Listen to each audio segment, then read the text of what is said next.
Number থেকে আর কখনোই phone আসবে না, কখনোই কল আসবে না। সেসব নাম্বারগুলো হয়তো আমাদের ফোন বুক থেকে কখনোই ডিলিট করা হয় না।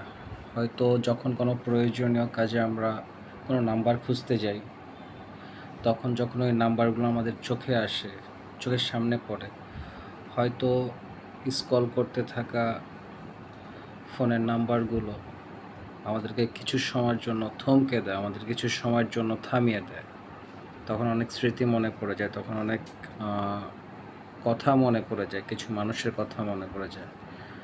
কত শত কিছু আমরা ডিলিট করে ফেলি, কত শত স্মৃতি মেমোরি আমরা হারিয়ে ফেলি। এরপরও কিছু স্মৃতি, কিছু মেমোরি থেকে যায় যেটা আসলে ডিলিট করা হয় না বা আমরা ডিলিট করে থাকি না। যার কারণে দেখা গেছে যে আমাদের অনেক সময় ওই নাম্বারগুলা হোক বা ওই স্মৃতিগুলোর কারণে আমাদের পেছনের অনেক কথা মনে পড়ে যায়, যেটা আসলে খুব প্যারাদায়ক। সেটা হোক বন্ধুর বা প্রিয় মানুষ।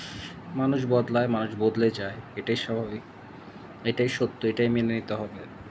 কিন্তু যখন আমরা অপ্রয়োজনীয় কোনো কিছু ডিলিট করতে চাই, তখন আমাদের ফোনে বারবার ওয়ার্ন করা হয় যে এটা ডিলিট করা হবে কি না।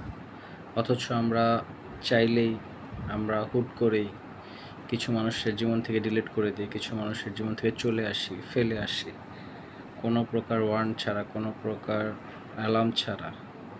আসলে মানুষ খুব অদ্ভুত একটা প্রাণী, মানুষ খুব অদ্ভুত একটা জীবন নিয়ে বাঁচে, অভিনয় করে বাঁচে, নাটক করে বাঁচে। আসলে আমরা চাইলে অনেক কিছু করতে পারি না, আমরা চাইলে অনেক কিছু ভুলে থাকতে পারি না। হয়তো এটাই জীবন, হয়তো এভাবে মানুষকে বাঁচতে হয়, হয়তো এভাবে মানুষ বহুকাল ধরে এভাবেই চলে আসছে, এভাবেই বেঁচে আসছে।